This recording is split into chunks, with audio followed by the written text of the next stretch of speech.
guys, welcome back to SN Videos. In today's video, I am going to show you all how to play chess.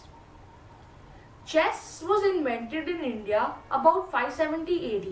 From India, it was taken to Persia by the traders. The Persians loved the game a lot. They contributed a lot to the game. The Arabs took the game from Persia and spread it throughout the world.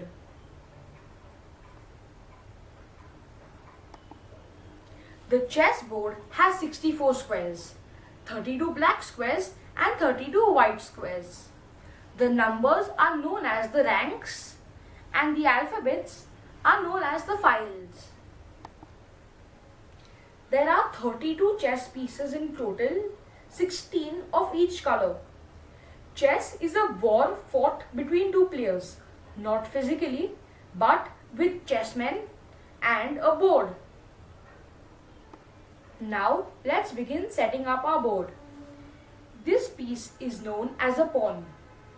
There are a set of 8 pawns of each color.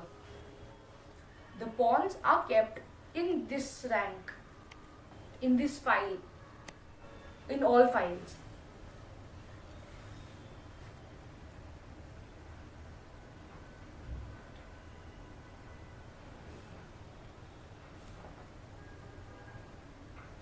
Our next piece is the rook. There are 4 rooks in total, 2 rooks of each color. The rooks are kept in the corner.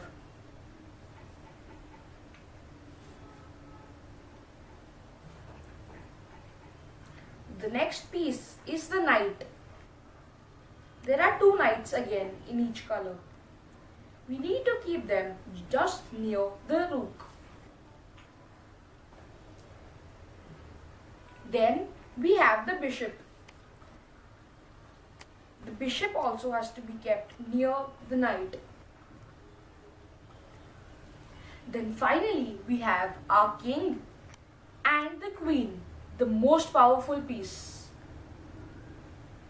The king and the queen. The black queen always has to be kept on the black square and the white queen always on the white square.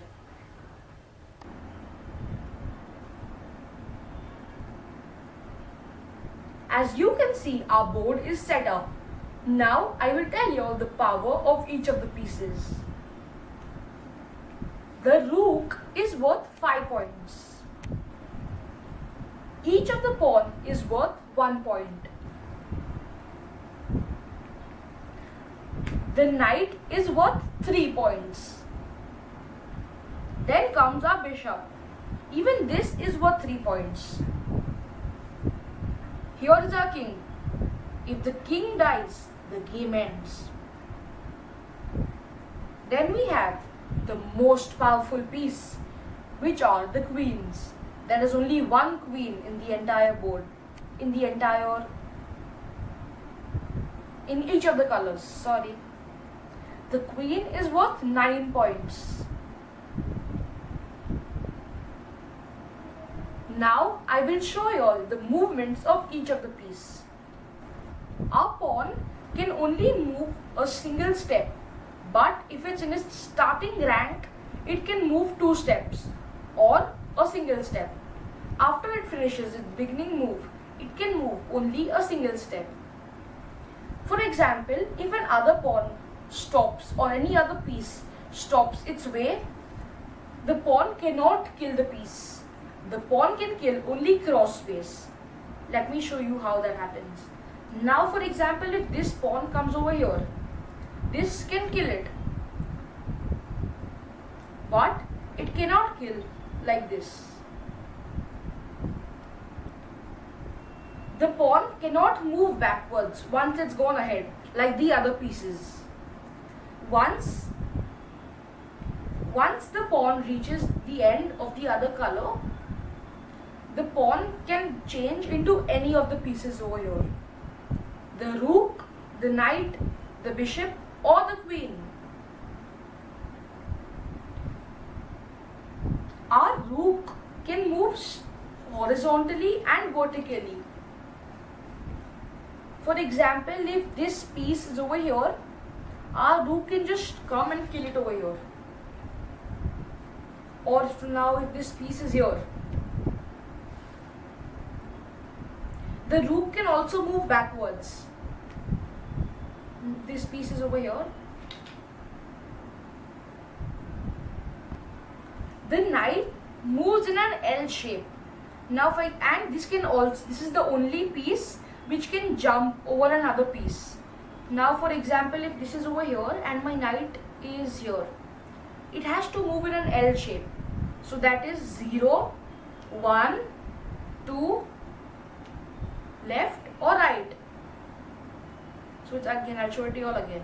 It's 0, 1, 2, left or right. It can also move like this. 0, 1, 2, left.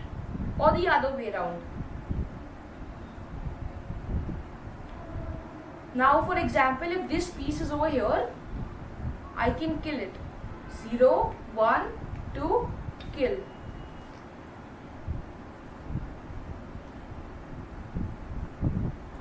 The knight can move backwards also. Now, if for example, if it's here, 0, 1, 2, back. Our next piece is the bishop. The bishop moves diagonally. Now, for example, if this bishop is on the black square, it can only move to any of the black squares, but diagonally.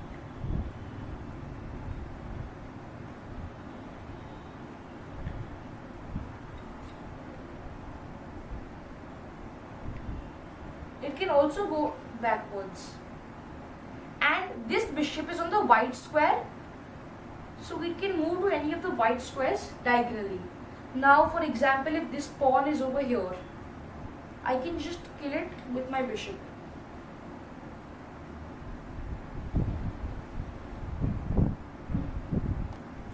No other piece except the horse can jump over another piece. Now we have the queen. The queen can move in any direction. It is the most powerful piece. If it can move diagonally, it can move vertically, it can move horizontally. Now, for example, if the pawn is over here, I can kill it over here. For example, if the pawn is over here, I can kill it over here. If the pawn is over here, I can kill it over here. Then finally, we have our king. Our king also can move in any direction. But there is one limitation. The king can move only one box. Now if the king is here, it can move diagonally, but only one box. Here, only one box. If our king is in danger, we have to always get the king back to safety. We cannot forfeit the king. If we forfeit the king, the game ends. If there is no possible place a king can move, the game ends and the opponent wins. Now let's talk about checkmate. This is when the game ends. Here the king has no place it can go. If it goes here, the queen will kill it. If it goes on top, the rook will kill it. So this is a checkmate. If it is a normal check, for example, the rook is over here and the queen is giving it a check, the king can move ahead. Now it's no longer in check.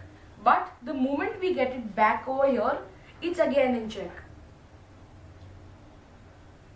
Now let's talk about castling. Castling occurs castling is when we interchange the king with our rook. We can do this on either sides, but if there are two pieces in the middle, we can't do it. If you like the video, don't forget to like, share and subscribe. And if you have any doubts, don't forget to ask me in the comment section. Thanks for watching.